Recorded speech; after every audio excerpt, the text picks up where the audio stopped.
मित्रांनो, स्वाभिमान शोध अस्तित्वाचा या मालिकेच्या आजच्या भागात आज आपण बघणार आहोत. आदिती मॅम चिंतेने एरझारे घालत असतात. तेवढ्यात पल्लवी आणि प्रभाकर सर तिथे येतात. आदिती मॅम म्हणतात की अरे केवढा उशीर हा, कुठे होता तुम्ही, केव्हाची वाट बघतीये मी. काय झालं कॉलेजमध्ये, तू फोनवर बोलला की आल्यावर बोलू म्हणून. माझ्या जीवाला नुसता घोर लागलाय प्रभाकर सर म्हणतात की अगं हो जरा शांत हो, काळजी करण्यासारखं इतकं काही झालेलं नाहीये. आदिती मॅम म्हणतात की तुझ्या आवाजात काळजी जाणवत होती प्रभाकर, आणि आत्ताही आल्या आल्या काही सांगत नाहीयेस तू, म्हणजे काहीतरी नक्कीच वेगळं झालंय, सांग ना बाबा पटकन मला. पल्लवी म्हणते की मॅम आजचा आपला प्रयत्न फसलाय. आपल्याला अडकवण्यासाठी त्या लोकांनी सापळा रचला होता. नशिबाने आज बाबाही वाचलेत. प्रभाकर सर म्हणतात की माझं म्हणणं असं होतं की पल्लवीला यात रिस्क नको. मी स्वतःच दादांच्या केबिनमध्ये गेलो आणि मग घडलेला सर्व प्रकार ते आदिती मॅमला सांगू लागतात. आदिती मॅम म्हणतात की कमाल आहे, म्हणजे स्वतःला सोडवण्याचा प्रयत्न करून सुद्धा तुम्हाला अडकवण्याचा सुद्धा प्रयत्न केलाय त्यांनी. याचं सुद्धा चांगलंच प्लॅन करून ठेवलंय त्यांनी. एकदा का सत्याची हाव सुटली आणि खोटं बोलायची सवय झाली ना, बुद्धी कशी भ्रष्ट होते ना, त्याचा हा नमुना आहे. प्रभाकर सर म्हणतात आणि त्यामुळेच आपला प्रवास आणखीनच अवघड होत चाललाय आणि धोकाही वाढलाय. आदिती मॅम म्हणतात की हो ना, म्हणजे आता तुम्ही केबिनमध्येही परत जाऊ शकत नाही. रवी म्हणते की नाही मॅम, मोठे काका पुन्हा ते पुरावे त्यांच्या केबिनमध्ये ठेवतील असं नाही वाटत आम्हाला. त्यांनी आता ते पुरावे तिथून हलवले असणार आहेत. आदिती मॅम म्हणतात हो ग, मलाही तसंच वाटतंय. आता ते पुरावे गेले कुठे, शोधणार कसं आपण सगळं. शांतनूचे डोळे उघडण्यासाठी हे डॉक्युमेंट खूप महत्त्वाचे आहेत रे प्रभाकर सर म्हणतात हो ना, आता हे पुरावे आणि डॉक्युमेंट आपल्याला परत मिळतील की नाही याची मला शंका वाटते आता. पल्लवी म्हणते की पुरावे आपल्याला मिळणार बाबा. मुळात कुठल्याही परिस्थितीत आपल्याला ते पुरावे मिळवावे लागणार आहेत. आपला सामना कोणाशी आणि ती माणसं किती क्रूर आहे याची कल्पना आहे आपल्याला. त्यामुळे सत्य समोर आणण्याची ही लढाई आपल्याला कुठल्याही परिस्थितीत लढावी तर लागणारच आहे. शत्रू कितीही असले तितकीच प्रेमाची माणसंसुद्धा आपल्या तितकीच आजूबाजूला आहेत. त्यांचं प्रेम, आपुलकी, माया हे सुद्धा आपलं एक बळ आहे. आदिती मॅम म्हणतात की खरं आहे तुझं. पल्लवी म्हणते आपल्याला कोणी हरवू शकत नाही असा आत्मविश्वास आता आपल्या शत्रूला वाटायला लागलाय, पण तोच आता खोटा ठरवून त्यांना हरवण्यात जास्त मज्जा आहे. आता मात्र माघार घ्यायची नाही. स्वाभिमान मालिकेचे रिव्ह्यूज आम्ही ह्या चॅनलवर टाकत असतो. जर स्वाभिमान ही मालिका तुमचीही फेवरेट असेल तर लगेचच चॅनलला सबस्क्राईब करा आणि बेल आयकॉनवरही क्लिक करा, म्हणजे आमचा व्हिडिओ तुमच्यापर्यंत सर्वप्रथम पोहोचू शकेल. आणि आजचं लाईक्सचं टार्गेट असणारे 1000 लाईक्स, त्यामुळे भरभरून लाईक्स आणि कमेंट नक्की करा. इकडे विभावरी फोनवर बोलत असते की हॅलो भारती मॅम, तुम्हाला ती ओढणी वेळेवर मिळाली ना. वा, त्या भारती मॅम म्हणतात की विभावरी मॅडम वेळेत नाही, वेळेच्या आधीच झालंय.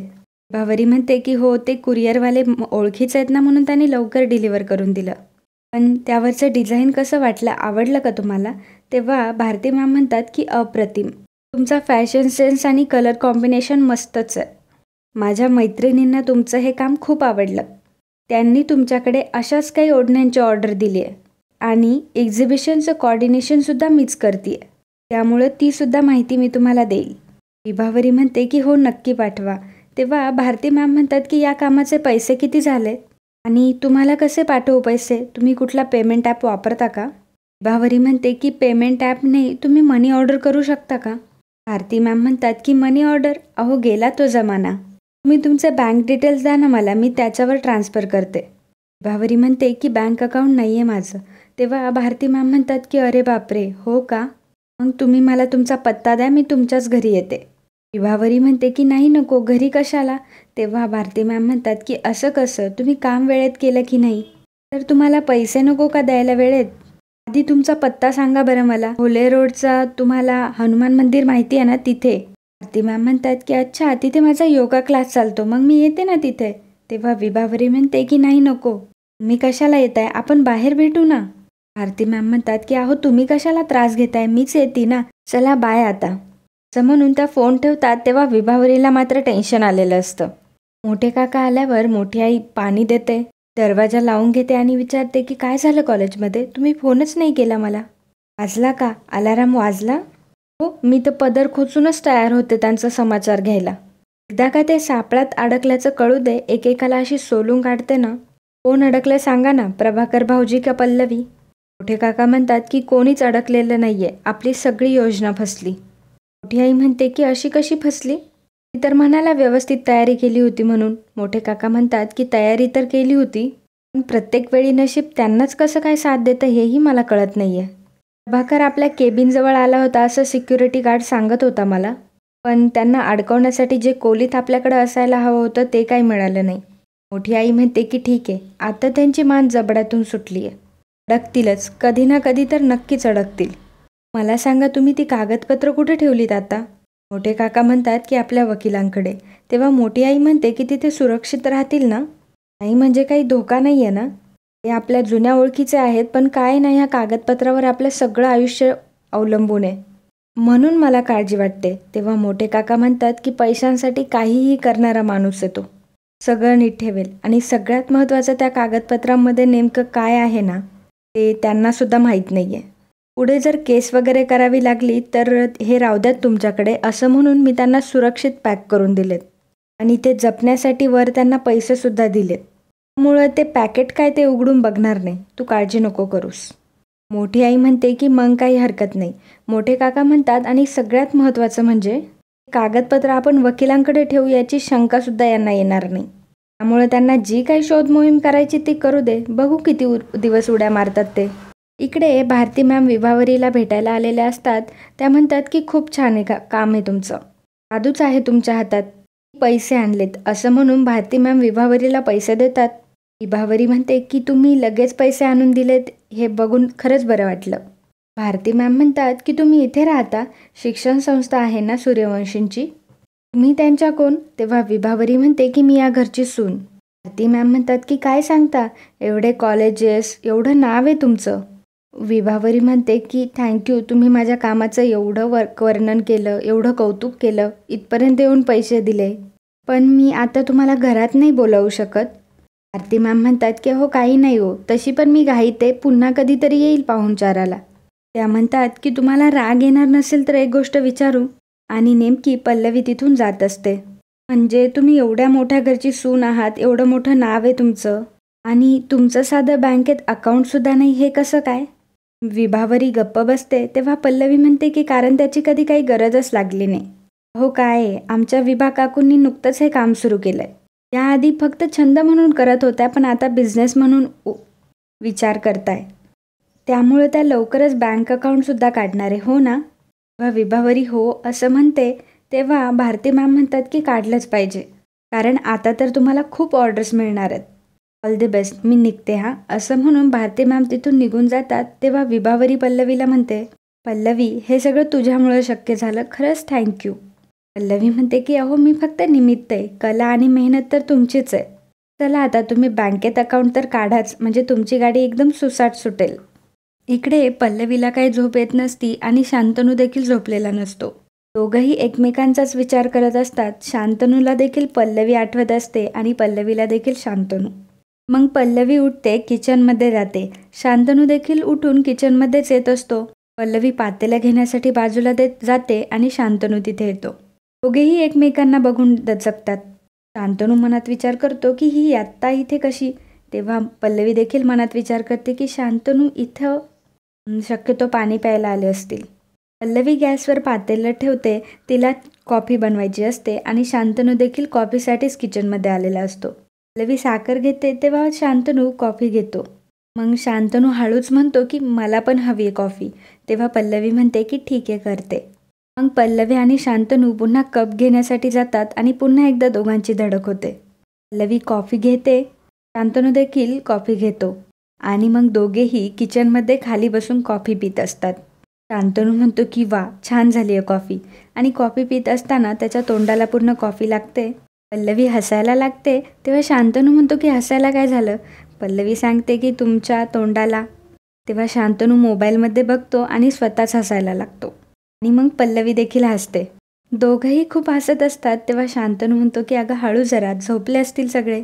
पल्लवी म्हणते की मला तर झोपच लागत नव्हती, म्हणून कॉफी घ्यावीशी वाटली. शांतनू म्हणतो की मलाही. पल्लवी म्हणते पण ही वाईट सवय मला तुमच्यामुळेच लागली. तेव्हा शांतनू म्हणतो मला तर तुझ्यामुळे किती वाईट सवय लागलात ना, हे सांगायला लागलं तर सकाळ होऊन जाईल. पल्लवी मनात विचार करते की किती आनंदात आहात तुम्ही आणि किती छान दिसताय. तुम्ही असेच कायम आनंदात राहायला हवं, म्हणून ही धडपड चालली आहे. शांतनू म्हणतो की तुझ्यासोबतचं शेअरिंग आणि किती साऱ्या गोष्टी मी मिस करतोय. लवकर सगळं पहिल्यासारखं होऊ देत. पल्लवी म्हणते की या कॉफीवरनं आठवलं, आज कॉलेजमध्ये काय झालं माहिती आहे? मग पल्लवी शांतनूला एक एक गंमत सांगायला लागते. दोघंही छान गप्पा मारत असतात तेव्हा पल्लवी म्हणते की घरी आल्यावर मी बाबांना सांगितलं. आदिती मॅम म्हणाल्या की आदिती मॅमचं नाव ऐकून शांतनू थांबतो. शांतनू लगेच गुड नाईट म्हणतो आणि कप ठेवून तिथून रागाने निघून जातो. पल्लवीला मात्र वाईट वाटतं. ती म्हणते मला माहिती आहे शांतनू, आदिती मॅमचं नाव घेतल्यावर तुमचा मूड लगेच जातो.